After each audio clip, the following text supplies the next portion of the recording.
Hello mga kuys, ito na pala ang ating part 2 ng ating vlog. Salamat sa mga nanood sa part 1 mga kuys. At dito nga mga kuys, tumingin tayo ng sapatos. At mayroon tayong nakita mga kuys, susukatin natin. Ito nga mga kuys, yung nakita natin. Maganda siya mga kuys, kaso medyo maliit. At dyan yung pangalawang makikita natin mga kuys. Sinubukan natin sukatin mga kuys, kung kasya ba sa atin.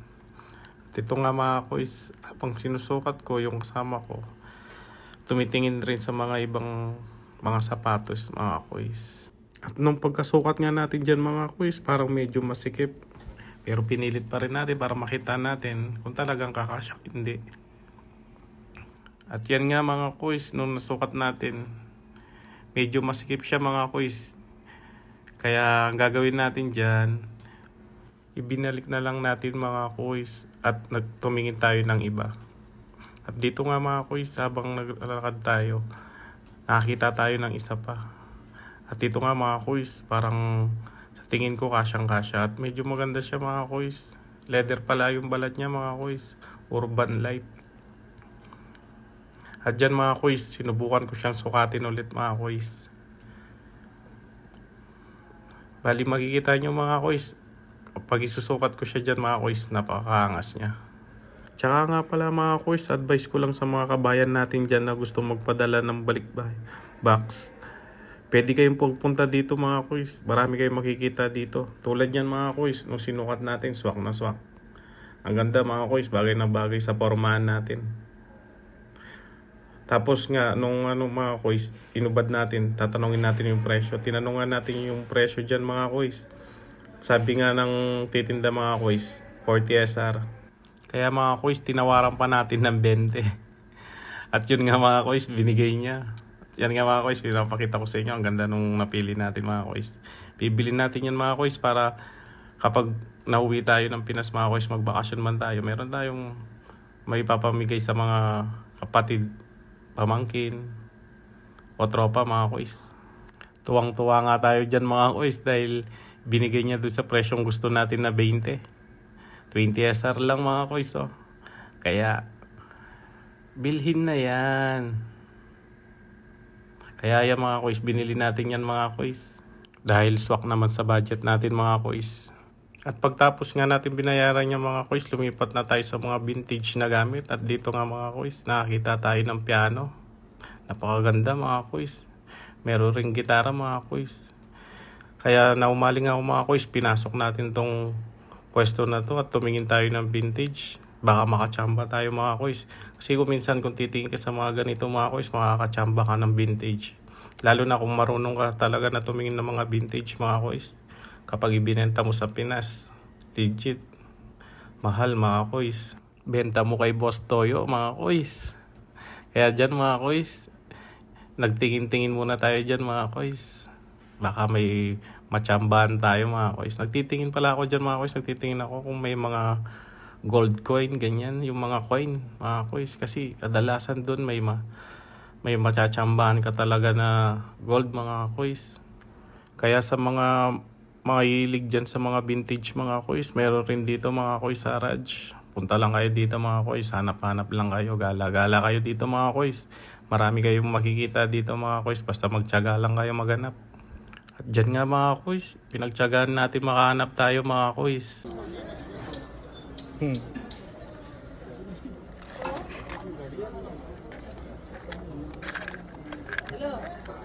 Wait.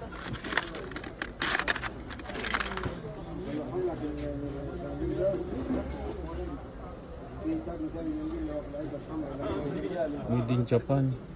Made in stainless. Made in Japan. At dyan mga kuys, akala natin nakachamba tayo ng coin. Pero nung tingnan natin mabuti mga kuys, it's a prank pala mga kuys. Isang tanso lang pala siya. Kaya ginawa natin dyan mga kuys, lumipat na tayo. Pumunta tayo sa mga ibang vintage mga kuys. Dyan nga mga kuys, nakita ko dyan yung ating kasama. Tumitingin rin siya ng mga vintage mga kuys. Baka meron daw siyang pang decor sa tinutuluyan niya mga kuys. At dyan kuys, makikita nyo talaga ang daming mga vintage mga kuys. Sa Pinas lang siguro to mga kuys. Oh. Gandang bumili. Diyan mga kuys, nagpatuloy kami sa paglalakad mga kuys. Dito nga mga kuys, inabutan natin ulit yung ating kasama. Tumitingin-tingin nga. At dito nga mga kuys, may pinakita siya sa atin. Isang aquarium. Bibigay niya sa akin mga kuys. Sabi ko, mag-aalaga ako ng isda sa Pinas mga kuys. Kasi meron tayong isda sa Bila mga kuys. Pero yung isda na yun mga kuys, sa kasama natin yun sa kwarto mga kuys. Pero dahil lagi siyang wala mga kuys, nagpa-part-time. Kaya tayo na ang nag-aalaga doon mga kuys. Dito nga mga kuys, nakakita tayo ng oven. Napakalaking oven mga kuys. Pwede ka magluto ng mga pandesal doon mga kuys kung mahilig ka mag-bake. Dito nga mga kuys, nakakita tayo ulit ng mga tools. Dami mga kuys. Kaya kung kailangan nyo mga kuys, punta lang kayo dito. Meron dito. Diyan mga kuys, nagtingin-tingin tayo mga kuys kung meron tayo mabibili.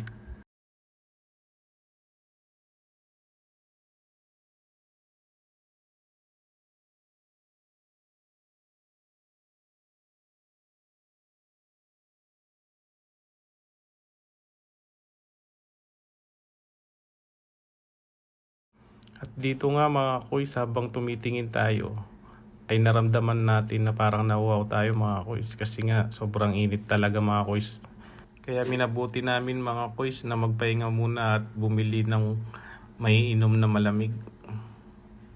Para makakapag-refresh sa atin mga kuys. At dito nga mga kuys, pupunta tayo sa isang bilihan dito. At bumili tayo ng maiinom mga kuys. At ang pinabili ko nga sa aking kasama mga kuys ay avocado. Avocado shake mga kuys. At dito nga mga kuys, abang buibili siya mga kuys, minabuti ko muna na mag-video mga kuys dito nga sa ating likuran. Dahil napansin natin yung mga batang nakasakay sa toy car na nirerentahan mga kuys. Naalala ko lang mga kuys, nung ako'y bata mga kuys, di ko naranasan yung ganito. Kasi mga kuys, hirap kami sa buhay nun. Kaya kung magkakaanak man ako mga kuys, lahat ng mga di ko naranasan, ipaparanas ko sa kanya mga kuys. Ipaparamdam ko sa kanya ang pagmamahal ng isang ama mga kuys. Nako, baka saan pa tayo mapunta mga kuys? Magkaiyakan pa mga kuys. Natutuwa lang ako kapag nakakita ako ng mga bata mga kuys. Namimiss ko lang yung mga alaga ako dati mga kuys. Kamusta na kaya sila? Pag uwi ko ng Pinas mga kuys, babawi tayo sa kanila. At dito nga mga kuys, binalikan na natin yung kasama natin para makainom na tayo ng avocado shake. Pantanggal, init mga kuys. At habang umiinom nga tayo ng pampalamig dyan mga kuys, naisipan ng kasama ko na magpa-video sa atin para daw may post siya sa kanyang TikTok. Diyan mga kuys, binidyoan natin siya ng pamalakas ng video mga kuys. Siyempre mga kuys, hindi tayo magpapatalo dyan. Nag-request rin tayo sa kanya na videoan niya tayo para may post rin tayo sa ating reels mga kuys. Siyempre lalagyan natin ng ugot real talk yan mga kuys na background music mga kuys. Sa tingin nyo mga kuys, okay lang ba ang video natin?